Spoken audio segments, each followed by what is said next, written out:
Hey, it's Coach Jay Washington with the Greensboro Groove. Hey, it's Coach Fox, Assistant Coach with the Greensboro Groove. We're here to chat a little bit. So what were your thoughts, Coach, on this past weekend, opening weekend and inaugural weekend? It was great. The experience was great. The environment was great. The fans were great.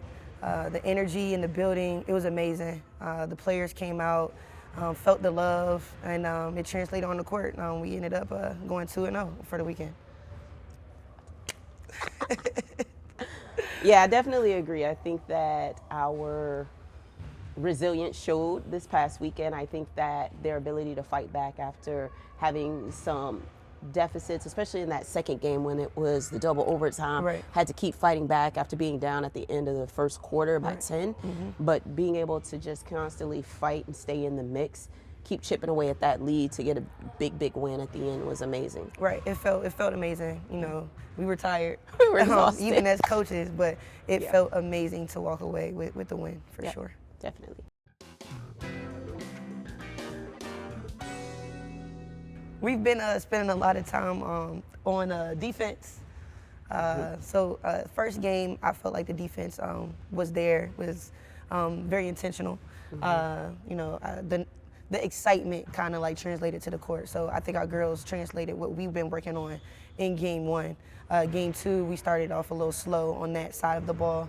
But like Coach said, the resilience kind of pushed through to that double overtime where we ended up getting some important stops. So for me, it would have been defense. What about you, Coach?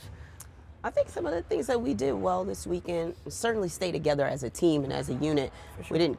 We didn't fall apart and throw in the towel at any point, but certainly running through some of these offensive actions and playing a high speed game, up tempo. Right. But being able to put some defensive pressure on and force a lot of turnovers was something that we were looking at doing, and we were able to do that. I think Savannah had said 17 or 19 steals in both games, and so being able to press the issue with forcing turnovers was something that I thought went well. Absolutely.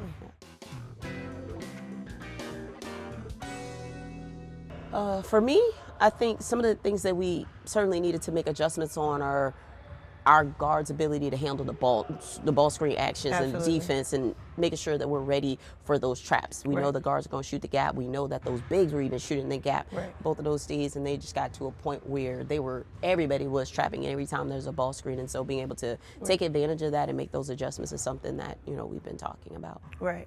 For me, it's probably been we gave up a lot of offensive rebounds, so we've been kind of emphasizing just finishing possessions in practice. Where we're playing great defense for 20 seconds, and then the last 4 backdoor cut or offensive rebounds. So, along with what Coach said, offensive rebounding for me.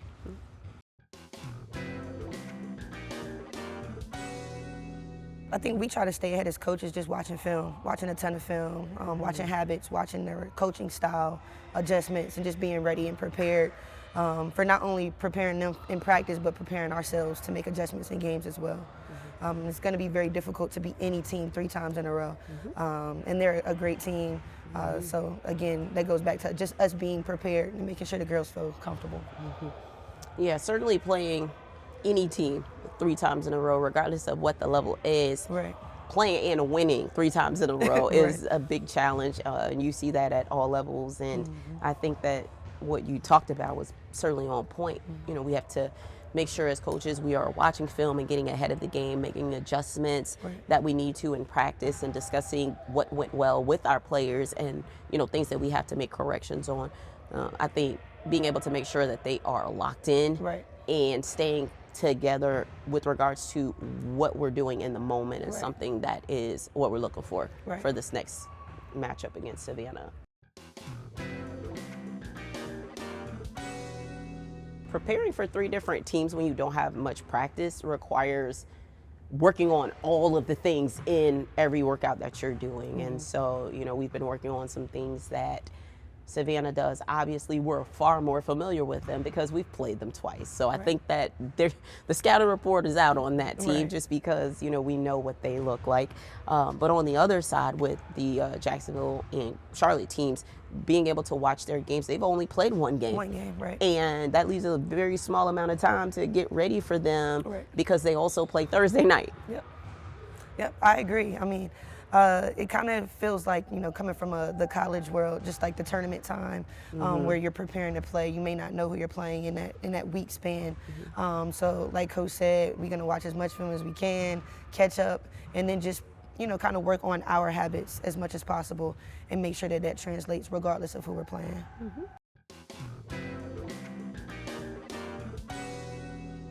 I think that is our expectation for Diamond. Reason why we wanted her here is to be an elite scorer, an elite playmaker. But the rest of the guards around her, especially in game 2, I think we had 4 or 5 in double digits at 13, 15, 15. Jessica Timmons, Kamara McDaniels, Sahara. She came off the bench and hit some huge threes. So I think as everybody gets more comfortable, what she does will again make everybody else on the floor better and create more open shots for everybody. And I think our forwards did a really good job with rebounding. Maya Hollingshed, Maria had a double-double, I believe, in the second game. So I think as we start playing more, that everybody will see highlights from everybody on the team. I think we have a lot more depth as people, kind of get more comfortable with their spots and just familiar with each other. But as far as Diamond, yes, that is the expectation. Some of the other players that had notable performances, I thought, included both the forwards, Maya Hollingshed and Maria Gacton, during both of those games. Yes. They did a really good job with the Savannah Post players defensively, but also rebounded the ball, and they were very efficient offensively with their numbers as well.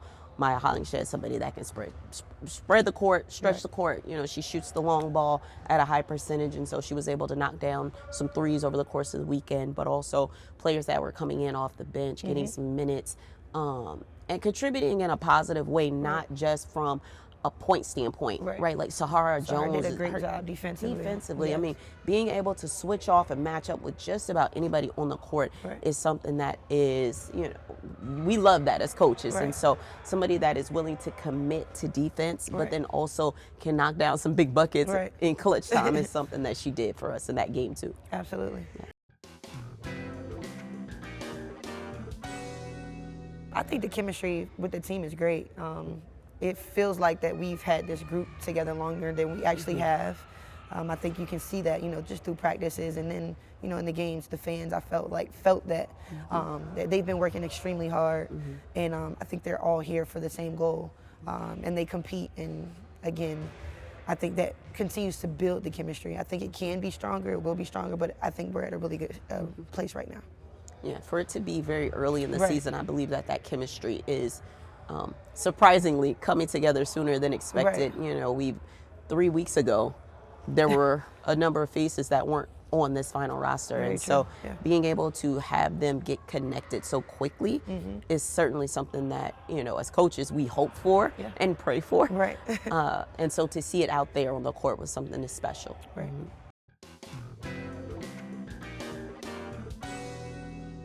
So just ensuring that they're locked in throughout this weekend of travel, it's going to start with just the ability for them to get the recovery and rehab and physical therapy, all kinds of athletic training treatment, their strength and conditioning, lifts, activations, all of those things that are necessary for them to stay locked into what it is in terms of the mission. Yes, we have to play these 3 games on the road, but we also know that other teams have to deal with the same thing. And so, Savannah, Jacksonville, Charlotte, none of them are going to feel sorry for us because we have 3 games in 4 days.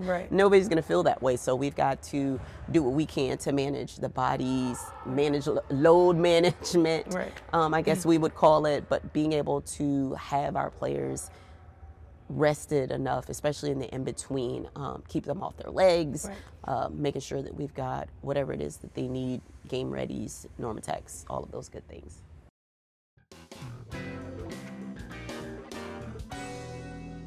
Final thoughts for our upcoming road trip. We are looking forward to seeing the other teams. We're also looking forward to this matchup against Savannah because, again, it's the 3rd time that we're going to play them, 3 times in a row. And all of these games have come down to final possessions. And so we know that they're going to be ready. And it's their home opener. And so those things matter.